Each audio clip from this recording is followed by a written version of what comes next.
So there's this common misconception of math. I see it especially in underclassmen math majors. And it's that math is this field where to be good at it, you have to get good at learning formulas and learning algorithms and strategies, and you have to get good at doing your math quickly and knowing your trig identities and that kind of thing. And so we pretty much learn to get really good at a strategy and how to apply it to a situation. And then we repeat that until we can reliably and effectively do it. And those skills can get you really far in math, right? If you do that and you get good at it, you're going to get an A in like all of your math through up until high school and even through like a couple classes in college. And so I think that comes from just how we're taught and how we learn math, right? When we see a teacher explain a new concept and explain how to do a certain kind of problem, or even just explain what a new concept is, when we take notes, we pretty much write down how they're doing it, and we learn that strategy, and we memorize it, and then they keep giving us the same kinds of problems, similar form and similar form of answer that we're looking for, and we get really good at figuring out how to take that and apply our strategy to it, and we just do that over and over. And then they keep giving us the same questions, so we get good grades on the tests. But it kind of leaves this gap in our understanding, in that there was a study, it was actually titled, "Even Good Calculus Students Cannot Do Non-Routine Problems." And so kids that got A's in their calc classes specifically, they tested them. And when they were given a problem that, it was asking for a different form of the answer, or a different starting point of the question, or even just something that was vaguely abstract, but it still used the concepts that they had learned, they were just baffled. They had no idea what to do. And in fact, they scored just as badly as kids who had D's, or actually, who had C's in their class. And so it shows us that a lot of these classes don't actually teach us how to creatively problem solve.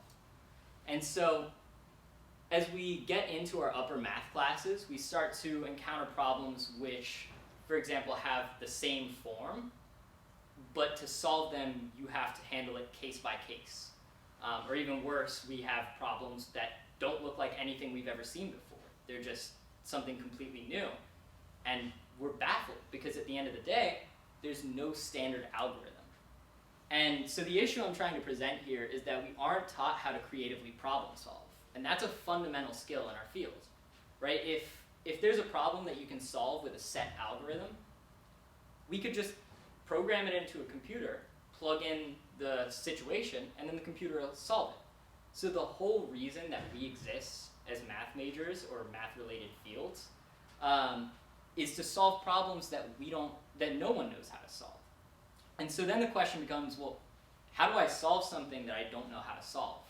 That's a really good question, because I've never been taught this. And so that might seem like a foreign concept to a lot of people, but it's something that math majors and minors and anyone in a math-related field, really, you have to learn that, because that's going to be your job. And also that's what your grades are going to depend on as you get into higher level courses.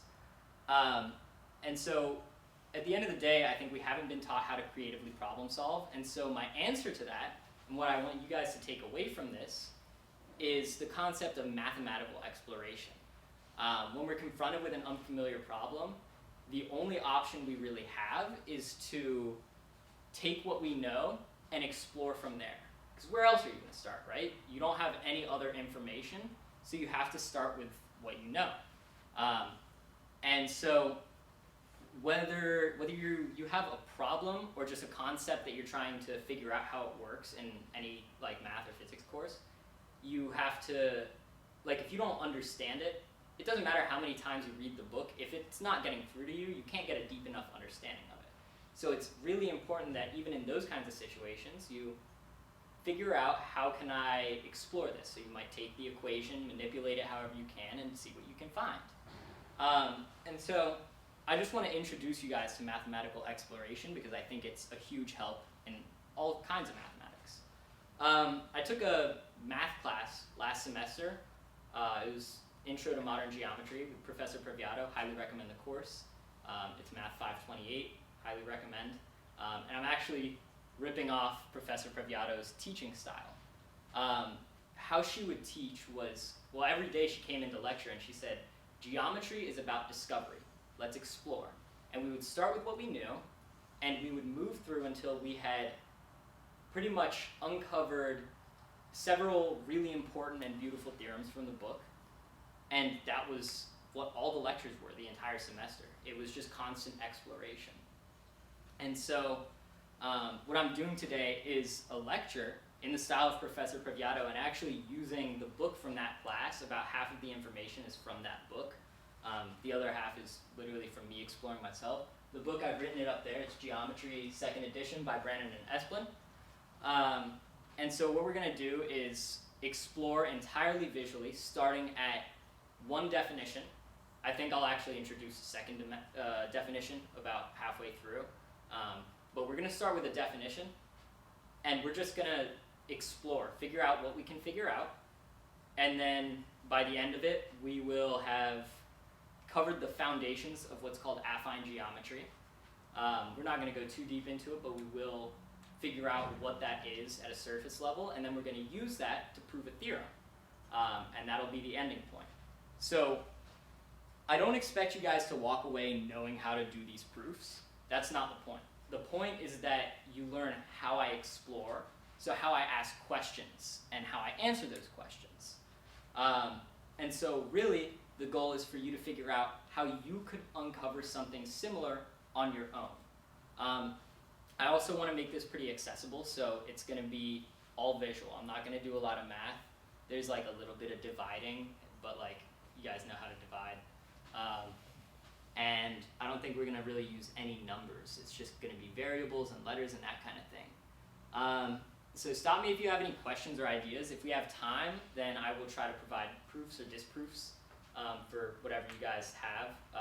Not just questions, but ideas, and we can look into that. If we don't have time or I don't have an answer for you, we can like talk after lecture and explore.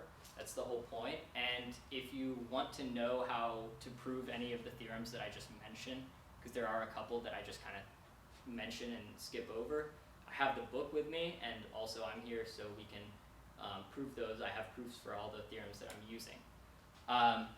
So again, what I want you guys to focus on is how I'm asking questions, because questions are really important. And a point that I'm going to mention again at the end is that if you can't answer your own questions, you probably can't answer the questions that are going to be on the test. So make sure you're asking yourself questions and you're asking me questions. That being said, let's get started. So I'm going to start with one definition, and it's of parallel projections. So a parallel projection is, well, say we have a plane, and we're going to name it pi 1. And say we have a direction, and it's just going to be in the form of a vector, and we're going to name it c. So for any parallel projection, you have your starting plane, and you have a fixed direction. And then, say you have another plane. I'm actually going to do this in blue. Say you have another plane, and it looks like that, and you're in three-dimensional space, so these planes are just kind of chilling somewhere. And now consider that you have, well, say you have a point. We're going to start with a point. A parallel projection is a transformation of everything on this plane. So this is going to be transforming pretty much all the points on this plane, but we'll start with just one, so it is a little clearer. So a parallel projection, and I should name this is pi 2. So a parallel projection is where we take this point and we follow the direction c. That's where parallel comes from. We're taking rays parallel to c. And we're going to just draw a ray until that ray intersects pi 2. And say that happens right there. Let me name these just for clarity. So this is P, and then the point it maps to is, say, P prime. And then, so that makes sense, right? We're taking a ray parallel to C, and we're just drawing it until it intersects this plane. Well now, what if we have a line? And so say this point is R. And so what we're going to do is the same thing. Draw a line parallel to C until it intersects this plane. And here's our new point. And we're going to call that R prime. And you can kind of tell that if we draw a bunch of rays all parallel to C, let me make sure I'm drawing that right, we pretty much, we're going to get a line, right? So if you transform this line on pi 1 under parallel projection, on pi 2 it's a line. You can see that pretty obviously. I'm going to give it a proof really quick. So suppose this line just kind of goes off to infinity. And yeah, now say that, we'll notice that all of these rays here are parallel. They're parallel to C. So if we drew infinite rays, one for each point, along this line, then we would get this flat sheet. And it would be flat because, well, this line is straight, and these lines are straight, and that set gives you a plane. And so that's going to look like this. And so you get this plane. And each point on this line maps to a point where its ray intersects this plane. And so we could say that the mapping of this line onto this plane, so to this line, is just the intersection of this plane with pi 2. And so, you know, we get this. And it's not that hard to point out that, well, the intersection of two planes is always a line, unless those planes are parallel or if they're the same plane. And so as long as pi 2 is not the same as pi 1, yeah, as long as pi 2 is not the same as pi 1, this line will always map to this line. So that's a proof that all lines map to lines under parallel projection. And so that's kind of an introduction to what's called an invariant property. And so just to put that into simpler terms, that means, or what I'm saying is that there are certain properties which, no matter what, it doesn't matter what your direction is or which way or what planes you're using, as long as those planes aren't the same plane. Actually, they can be the same plane. So whatever direction you're using, as long as the direction is not parallel to your original plane, those properties are left the same. So for example, the straightness of that line is preserved. So I'm going to write that here under preserved properties. Straightness of lines. So that's a preserved property of parallel projections. Can any of you guys think of something else that is, or maybe isn't, preserved under under a parallel projection? That can be in terms of, I don't even care what your starting figure is. So it could be about squares, rectangles, lines, points, angles, whatever you want. And think about maybe properties that you might think they definitely are preserved. You might think this is not preserved. It might be something that you're not sure, but it's worth exploring. So does anyone have any ideas? If you were to take, like, say, a square or a rectangle and perform a parallel, like, transformation, would the area of that shape be preserved? That's a wonderful question, because I actually prepared a proof for that. So let's think about that. How do you think we could go about that proof? I don't know. Okay. So best thing we can do here is to start with what we know and move up. Vito, do you have an idea? Yeah, maybe like we can first draw something on the pi1 plane, and then like we have another plane pi2, and we follow the lines and see the projections, and then we move the pi1 to the pi2 where they intersect at the starting point. I'm not sure it's making sense, but like actually it creates a triangle shape. Yeah, just go. Yeah, that's a really good idea, actually. I think that's pretty much what I'm gonna do, except what you're doing is a little smarter, but I haven't like prepared that drawing, so I'm gonna do it my way, but it's pretty much the same thing. But really good thinking. So what we're gonna do is, well, let's start with pi1, and so what I'm gonna do here, I've made sure, first off, that these lines are vertical.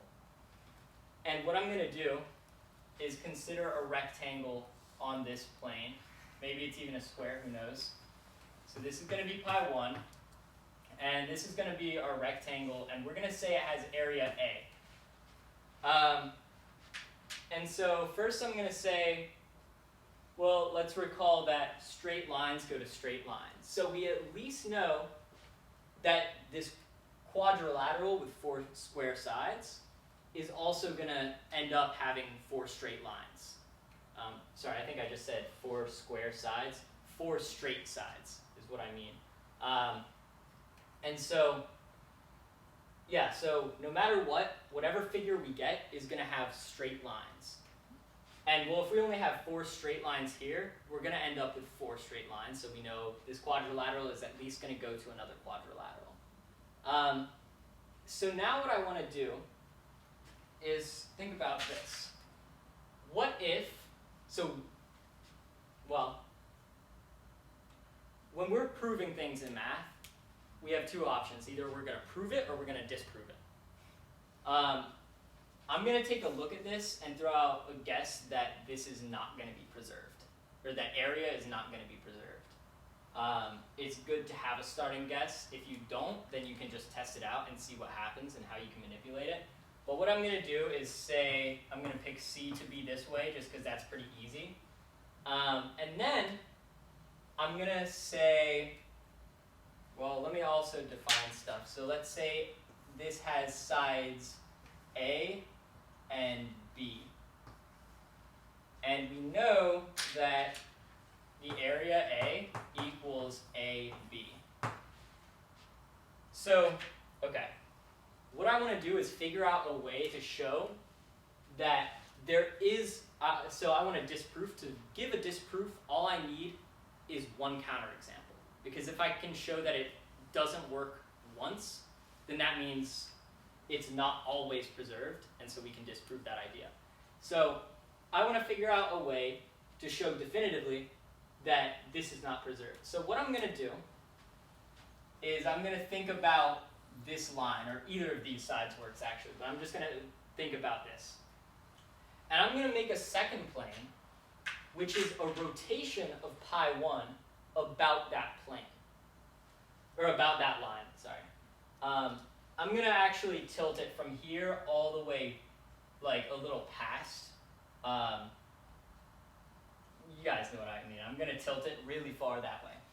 And it's going to look, and so the whole point of that is that we're not rotating. Now, I'll explain that in a second. So we're going to go to, need to make sure these lines are parallel.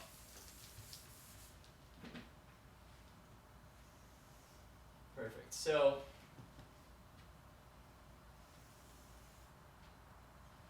I want this to be super shallow. That's the whole point here. So I'm going to make it like that. And I'm going to do the same up here. And so here's the thing, is that if we choose our C to be, actually it doesn't matter how we choose C. So we're going to say, here's going to be my strategy to figure out what this maps to, is we're going to pay close attention to the corners.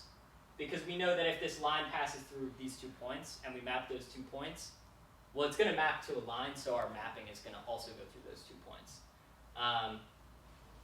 So we're going to, let's start with this point. I'm actually going to do this in white. So we're going to go like that, and like that.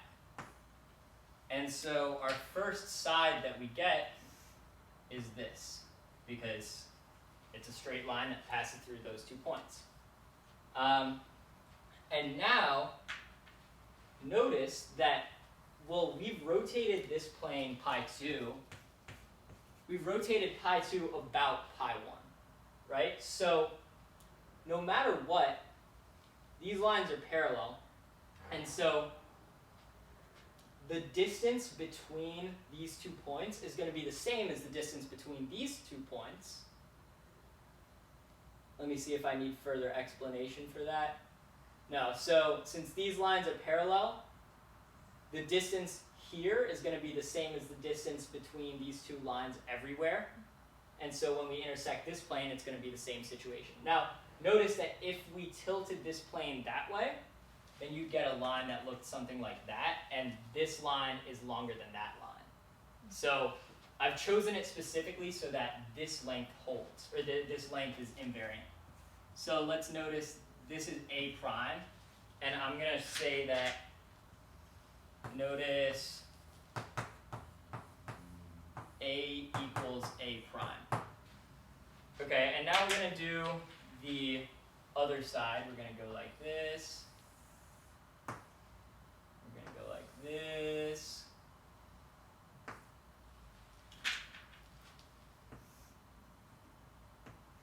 And so what we get, because of the way that I've chosen our angle and our plane, we get another rectangle. That's not always going to be the case. We might get a parallelogram or a trapezoid in some other situation. But, so we're going to call this B prime. And so notice, just because we've tilted pi 2 really far, we can pretty obviously see, I'll say also, B prime is greater than B. And if that's not true, just tilt your plane further. And so we have these 2 things. And so we're going to call this A prime. And we're going to say, well, A prime equals A prime, little a prime, B prime. And we have that A is equal to A prime, so this is A, B prime. I know you guys can see where this is going. But now let's look at this. Well, we have that B prime is greater than B. So let's multiply both sides by A. Well, AB prime is greater than AB. And this is the same as saying A is greater than, or A prime is greater than A. That's also the same as saying A is not equal, or A prime is not equal to A. So we've now proven that there is a situation where we have a parallel projection and area is not preserved. So that's one property, and that's a full, rather disproof that area is not preserved. So we're gonna, I'll write that up as well. Not preserved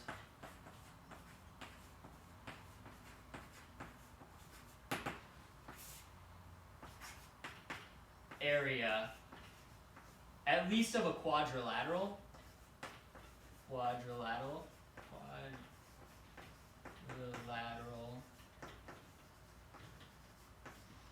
Because I've only shown that for the quadrilateral case, but also, if you really wanted to take it a step further, you could notice that, well, lengths are not necessarily preserved, and we've just shown that, and area is dependent on lengths, and so if lengths aren't preserved, areas aren't necessarily preserved.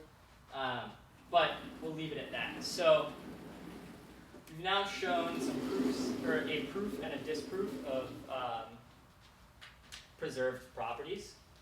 And now I'm going to show you guys one more proof. And it's going to be a lot trickier. This is probably one that if you were asking this yourself, you probably wouldn't figure it out. I know I wouldn't. But it's a really neat proof, and I just want to go over it because I think it's really cool, and it's actually going to be important to what we do later in this lecture. So, let's see. So I'm going to introduce a new definition here, and I think this is actually going to be the last definition that I introduced for this lecture. And it is a signed ratio. Signed ratio. So specifically, this is the signed ratio between three collinear points. So 3 points along a line. And the signed ratio, say, of points P, Q, and R, the signed ratio equals PR over PR over QR. PR over QR. So all I've given you here is a definition. This is just a property, a thing. Notice that I can pull numbers out of a hat. It doesn't matter what I'm doing here. I'm just showing you guys this exists and we can agree on that. It doesn't break any rules, so we're just going to go from there. That's something that started tricking me as I got into harder classes, is that they'll just like do things, and if it doesn't break any rules, you have to accept it. And so we're going to look at signed ratios. Anybody have any idea whether signed ratios are preserved or not? Or how we might prove it? We can say it's preserved because of the straightness of the lines.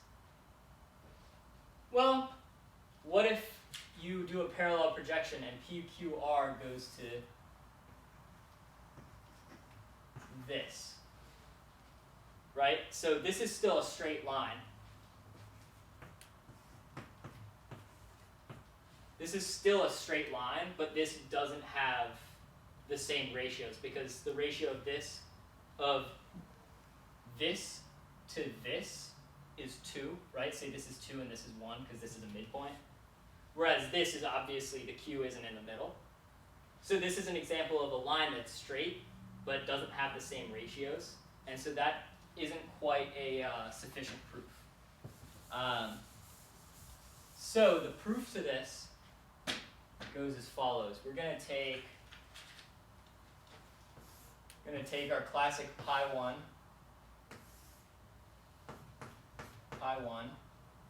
and we're going to take P, Q, R. All right, and then we're going to take a second plane,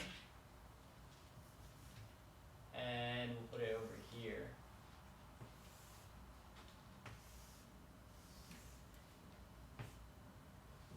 And so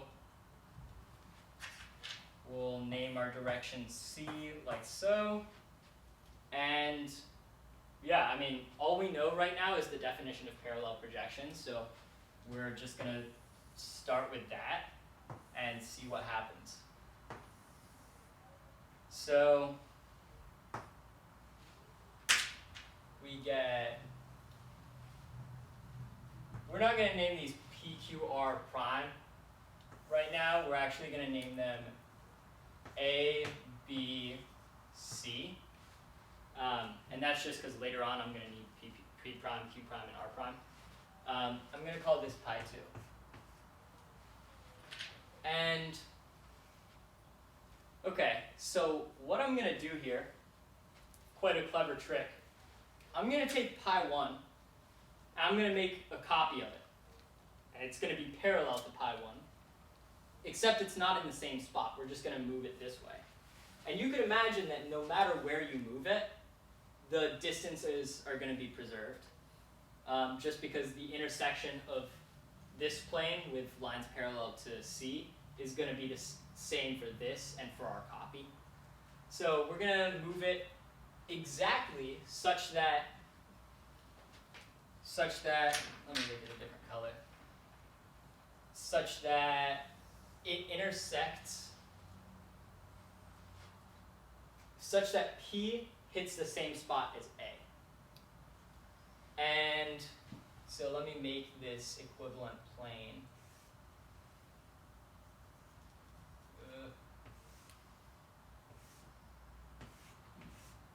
Something like that.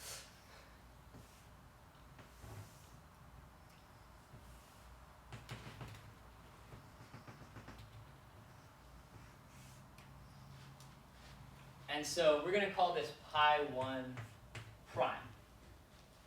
And what we'll do is, notice that, like I said, these points are going to kind of function the same. So because of that property, we're going to call this P prime, Q prime, and R prime. And so P prime, Q prime, and R prime, they have the same distances, so obviously they have the same sign ratios. So that's the first thing I'm going to write down, actually, is to notice that PR over QR equals P prime R prime over Q prime R prime. Okay, so now what do we notice? Well, we have a triangle here, and actually we have two triangles, right? And we know that R prime C, this bottom line, is parallel to Q prime B, because this is a parallel projection. So then what we might notice is that, well, let's see, is that this triangle is similar to this triangle. Right, so these are similar triangles, right? This is just a scaled up version of this. And, well, what are similar triangles? They're pretty much scaled up or scaled down versions of the same triangle. So what I'm going to do is, let's see. Let's notice that, well, say triangle, what do we have? A, I'm going to just use A instead of P prime just to make things a little simpler. I don't want this point to have two names, so we're just going to go with A. So A R prime C, that's the big one. A R prime C equals, well, I'll start with proportionate. So we know it's proportionate. That's what that symbol means. It's proportionate to A Q prime B. That's the little one. Triangle A Q prime B. Well, non-rigorously speaking, a way to write this is just that triangle A R prime C equals, say, some constant. We'll call it little c. We'll call it little b. Triangle A Q prime B. And the only reason I've written it that way, well, it's proportionate, right? So they're scaled by the same constant. So this line times B is the bigger line. And same with this. This times B is the bigger line, and this times B is the bigger line. That's just how scaling up a triangle works, so we know that that's true. Well, so that means, actually pretty much what I just said, is that, so that's the same as saying that P prime, no, we're going to use A. Hold up. Yeah, A R prime equals B times P prime, or sorry, A Q prime. So again, what I've just said is this equals B times this. And we're going to do the same thing again, but for the other side of this triangle. We're actually going to forget about the bottom part. It doesn't really matter right now. And we're going to say that, well, AC equals little b times AB. So, and AC equals B times AB. Well, now let's do some division. This is the very difficult division I mentioned to you guys. Well, that means B equals AR prime over AQ prime. And from this one, we have that B equals AC over AB. Let's replace this A with P prime. So P prime R prime over P prime Q prime. And remember that P prime, Q prime, and R prime are pretty much the same as PQR. So we can also say that that's the same as PR over PQ. And that equals B, which is also equal to AC over AB. And so we've now shown that this signed ratio of, let's see, we've now shown that the ratio of this to this is the same as the ratio of this to this.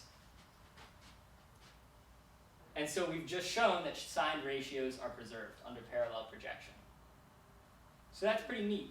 I personally wouldn't have thought to make that little triangle, but it's a cute little proof. So I'm going to write that along with our preserved properties.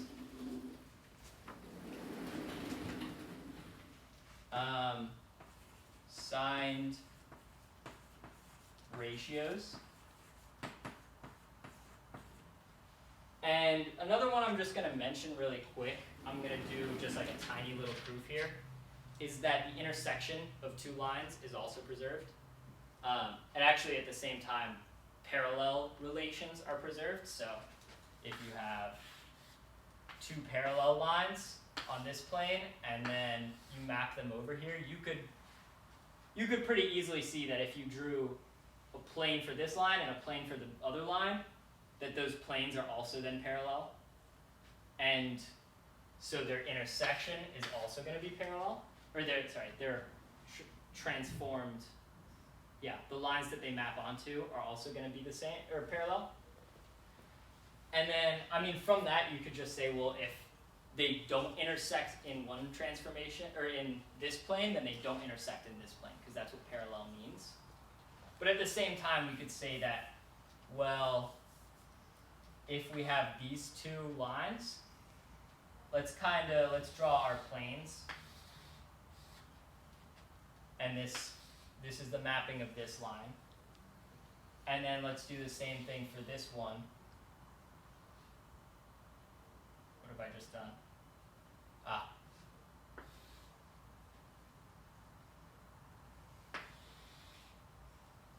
We know that two planes intersect in a line. And so if we have a third plane that intersects that, our line being the line of intersection between two planes, meets this third plane, the pi2, meets pi2 at one point. So if two lines meet at one point in this thing, then they also meet at one point in this thing. That's almost like a given, like I would honestly assume that, but it's worth mentioning because I think it technically comes into play later. So incidence being intersection between two lines, and then I'll also write parallel relations.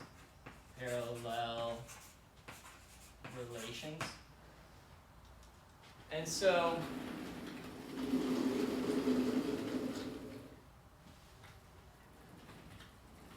okay, so we've gotten all that. I think that's all we need in terms of preserved properties.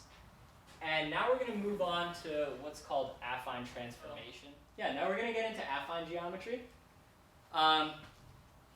Affine geometry, we're not even going to get too deep into it, but I am going to get you guys kind of acquainted with it as much as you need for the theorem that we're going to cover. So what I'm going to do now that we have some properties of parallel projections is figure out, well, what can we do with them, right? Because this is cool, we can parallel project stuff and we know that those things are preserved. But what I want you to think about is the fact that, okay, well, we have these special transformations that preserve certain things. So that means, well, if we map one thing to another plane using a parallel projection, we could do that if you really wanted as many times as you wanted. And you'd have the same properties preserved the whole time. So that's the idea here. Is we're going to start with our pi1, as we always do. I'm on fire with these nice planes today. So we're going to say pi1. Hope I didn't jinx it there. Well, you know what? We're not even going to draw pi2 yet. Okay. What I want you guys to notice on these drawings is that when we drew pi1 prime, no matter where we moved it, it's going to be the same image as pi1. It's the plane here is going to intersect in the same way. So if we wanted, we could have pi1 prime be the same as pi1. And then no matter what direction you drew it, or you chose C to be, it would like intersect itself at the same point. So that's one point I want to make. And so similarly, if we moved pi2 over, we could kind of have pi2 intersect pi1. And I mean, in that case, then you would have part of the plane in front of pi1 and part of it behind, but you could still draw your rays just through both sides of pi1. I'm just going to do that now because it makes life a little easier. I don't think I can consistently draw parallel lines that many times. I guess I can introduce that on the second one I do. So, okay, just like keep what I said in mind. We're not going to use it yet. So now let's look at, we're not even going to draw another plane yet. Okay, so imagine we have a triangle on pi1. There we go. And it's a weird triangle, right? If we're looking at it head on, it might look something like that. I don't know. But it's a weird triangle. It's not perfect in any way. And it's kind of hard to find things out about this triangle. So I want to see, well, can we manipulate this triangle using parallel projections? So the first step I'm going to make is, well, I'm going to choose, remember earlier when we were figuring out, what was it that we were figuring out? I think it was when we did when we did area. I picked a side of the rectangle to rotate our plane around so that that side wasn't changed. And we're going to do that same thing here. So we're going to pick this side. And we're going to make, so we're going to rotate pi1 about that axis. So in our second plane here, let's see how I want to do this. I'm going to rotate it kind of like that so that we have this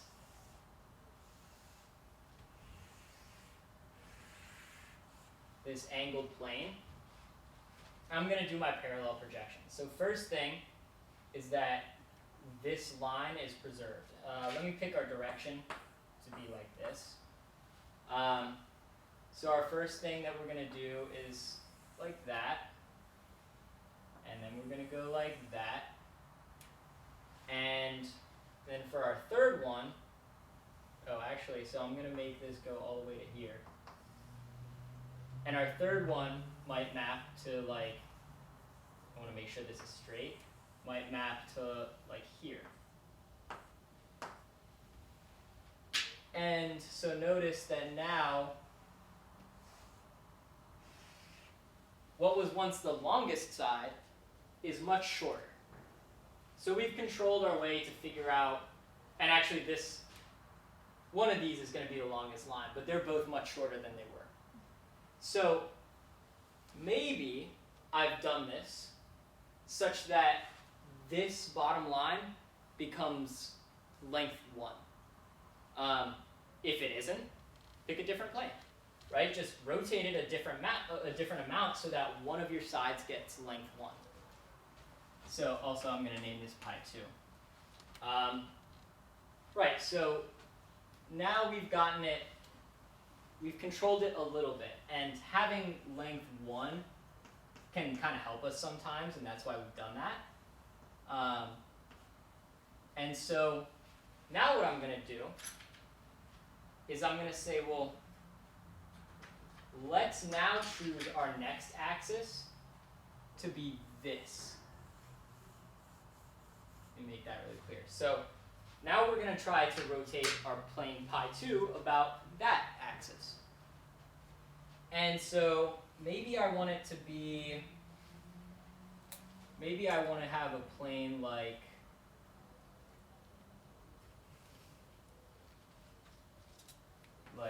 that, and it intersects, this time I am going to have it intersect at this line.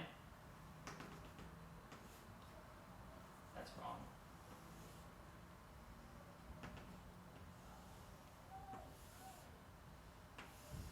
I just really want these to be clear. So now it is going to intersect at that line. And remember that we can choose our, I'm actually going to name this C1 because now we're going to choose a different direction. So we can choose whatever direction we want.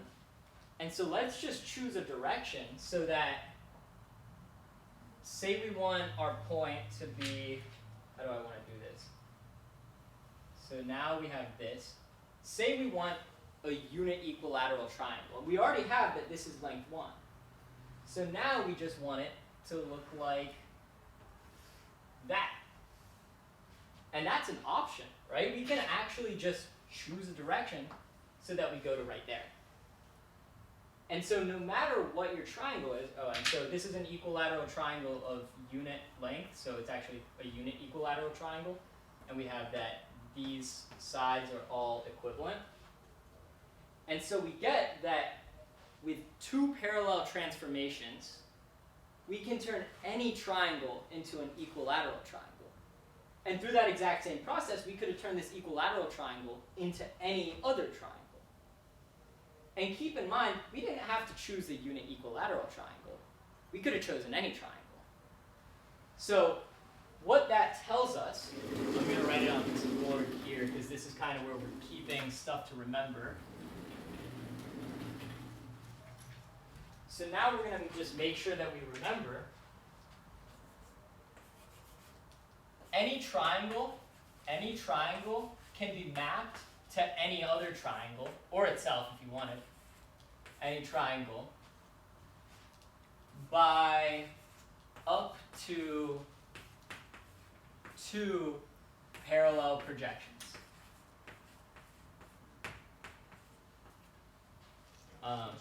Yes? How do you know that you can make it an equilateral triangle from the blue plane to the purple plane? Well, how do you know that it's going to be? Yeah, I understand the question. So I think, well, here's our first thing. Is we know that this is side length 1 already. So we're going to make this axis of rotation parallel to it so that that can't change. And so then the next step is, well, keep in mind, we can rotate it as much as we want. We just want to show that there is a parallel projection for which this works. So we can turn it as much as we want. And then imagine in space, you have, I'm going to kind of not be using these planes for these drawings. So imagine that you have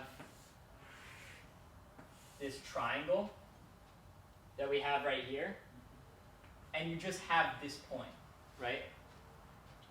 And now imagine there's, right, this purple plane, I'll call this pi 3. Now say on pi 3, we've drawn our equilateral triangle already, and we just say, well, there's an equilateral triangle here, and we want to figure out that we can turn this into that triangle, right? So, well, let me draw this equilateral triangle. I think that we can agree and say, actually, I'm going to draw this plane out. Well, I think we can agree that there is some line that you could draw from here to here, right? That line is there. So let's just pick C in that direction, and then it'll intersect there. Does that make sense? Yeah. Gotcha. But that was actually a really good question. I probably should have specified that a little better. And then I'll write like that, C.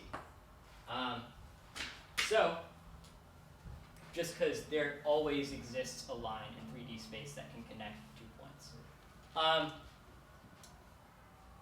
So we now know that any triangle can be mapped to any triangle by up to 2 parallel projections. I say up to 2 because, well, what if you start at the blue triangle? Well, then you can use just 1.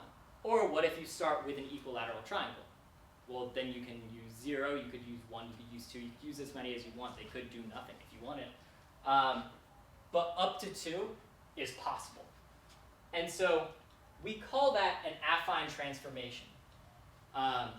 There's a much more specific definition, but I'm just going to throw it out there non-rigorously and say, let's see, yeah, I'll use blue. So, affine transformation.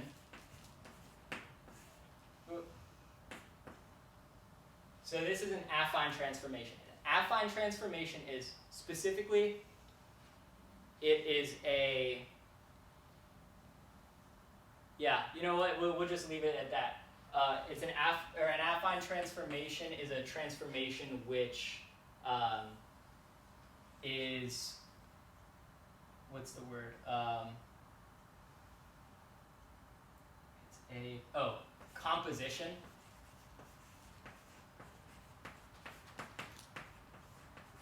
Of up to 2 parallel projections. When I say composition, it just means you do 2 of them. Or it's like a combination. So that's pretty much what an affine transformation is. We're not going to go too much deeper into that.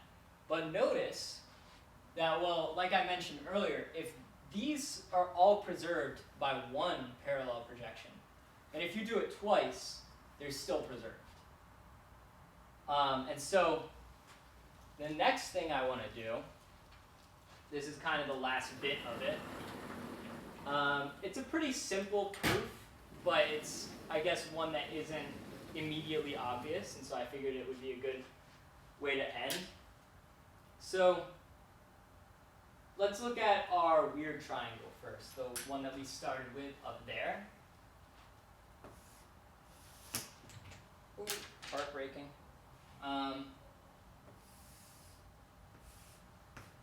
So say we have this, and say we name it A, B, and C.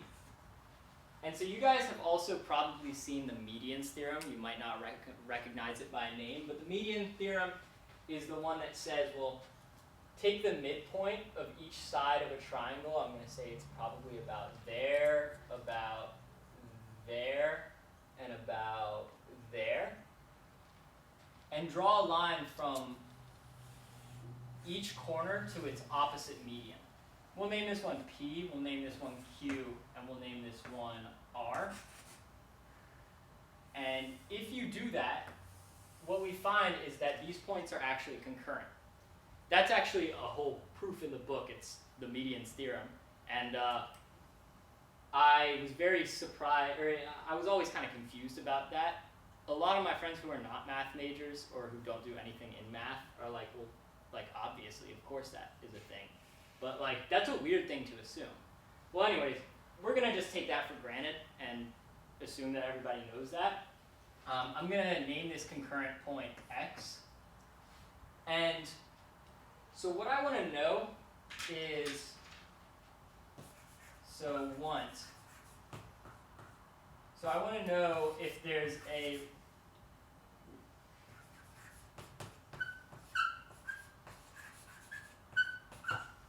wow, just broke on me. I want to know if there's a relationship between these ratios AP over XP, BQ over XQ, and CR over XR. So maybe we want to know that one is greater than the other, or that one is less than the other, or maybe that they're equal, or two of them are equal, or something like that. Does anyone have any ideas on how we might go about this? Need two like equilateral triangle where this middle lines are vertical, I mean like perpendicular to the baseline, so that yeah, they're gonna be like same. Right. Yeah, good. So we're going to use an affine transformation as Vito suggested. All right, affine transformation. And remember that, well, how do I want to say this? Remember that that R is the midpoint of AB, just by the setup, by the assumption. And so, say this is some distance A, and that, actually I'm going to call this D, and that this is some distance D. Well, so then this is the ratio, the sign ratio of these points on this line is AB over RB equals 2 over 1. Same goes for these and these. And I'm just saying that to say that, well, if we use an affine transformation to map this to an equilateral triangle,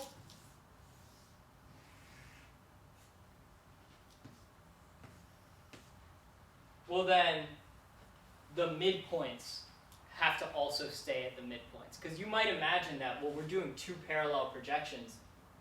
Are we guaranteed to have these midpoints stay midpoints? What if our setup ends up being like they're in wacky places or whatever? The other thing is that remember that points of concurrence are preserved. So if they meet in one point here, they also have to meet in one point here. And actually that's how you prove the medians theorem pretty much. So we have this whole situation, and we're going to call this A prime, B prime, and C prime, and this is P prime, Q prime, R prime, right? And this is X prime, X prime. So what I want to do, this is for the sake of rigor that I'm going to do it this way. It's pretty obvious what's going on here, but I want to say this definitively. So notice that, well, by the symmetries of an equilateral triangle, if we rotated this about the point X by 2 pi over 3, we get the exact same image. And the reason it's 2 pi over 3 is that, well, let's multiply this by 3, and that's 2 pi. And if you rotate it by 2 pi about that point, you get the same, like exactly the same image. And there are 3 points, and so if you divide it by 3, rotating it by 2 pi over 3, you get A goes to B, B goes to C, C goes to A.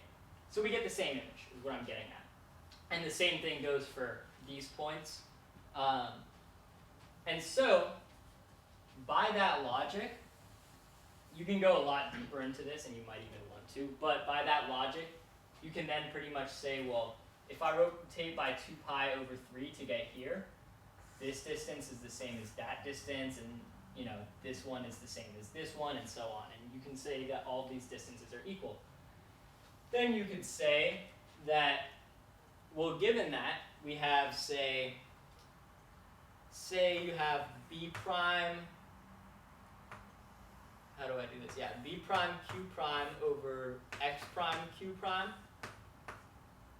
Well, actually, let's start with this. So B prime Q prime equals A prime P prime equals C prime R prime. And also we have that, I want to do this in the right order, X prime P prime equals x prime q prime. X prime q prime equals x prime r prime. And so if we divide any of these by any of these, it's the same as dividing any other one of these by any other one of these. So yeah, let's just divide all of these by this distance and use the respective variables that make sense for this setup. So a prime p prime over x prime p prime equals b prime q prime over x prime q prime equals c prime r prime over x prime r prime. And now notice that, well, signed ratios are preserved by affine transformations. So for example, a prime p prime over x prime p prime equals ap over xp. And this equals bq over xq. Q. And this equals cr over xr. And well, these are equal, so these also have to be equal, and we get this relationship, and that's what we were looking for. And that's our proof. So what that's saying is that the ratio of this to this is the same as the ratio of this over this, and that's also the same as the ratio of this over that. And that's our theorem. That's pretty much all the math I have. So what I want you guys to think about with this is, this entire time, I've just been asking questions and thinking about, okay, well, what more can we get out of this? What can we figure out, right? The only definitions I've introduced were parallel projections, which I think I don't have up anymore, but yeah, the only thing I've introduced is parallel projections and signed ratios. And those are just two things that exist. I didn't break any rules by saying they exist. And you're going to have a lot of things just introduced to you, and you just have to accept them. And so then the issue is, if you learn things in class, what do you do with them? You're just given these things. And so your job then is to explore them. If I just gave you parallel projections, you wouldn't know what to do with it, right? But if you start asking questions, then you can figure out, oh my gosh, well, that can prove that. And if no one showed you that, and you got that on a test, you might think, well, I don't know how to do this. Like, oh well, guess I'm not getting the points. First off, you'll get points if you just write down things related to the question. Always do that, and I'm assuming you guys know that. But if you do that, then it might actually give you some ideas of where can I go from here. So yeah, just looking at this, we started with parallel projections, then we went to what properties are invariant. Then we went to, well, how can we use this? And we showed that you can use two parallel projections to turn any triangle into any triangle. And then we said, well, that's a great fact. How can we use that and the fact that certain things are preserved? So it was a big arc, but we literally, you might have had to Google one thing, and you could have just figured these things out. You didn't have to introduce a lot of new content. So the whole point of this is, we didn't do much math, we just drew a bunch of pictures and thought and asked questions. And the questions are the big part, right? So like I said, if you can't ask your own questions, you probably can't answer the test questions. So put yourself to the questions that you have and really try to explore. And a lot of times that happens visually. Like if you don't get something, see if you can draw it out. And so do this with any concepts you don't understand, as well as problems that you don't know how to do. And I promise you, this will seriously help you. It's what I do every time. That theorem, I just figured out because I needed a theorem to prove here. And I was like, okay, well, what does this stuff tell me? And looking at this picture, you can figure that out. And so if you want to explore anything today, come talk to me. If you want proofs for anything I skimmed over, let me know. If you have any other questions, we can try to prove that too. Anyways, I hope you guys learned something today, and that's all the lecture that I had. So thanks for coming. Thank you. Thank you guys.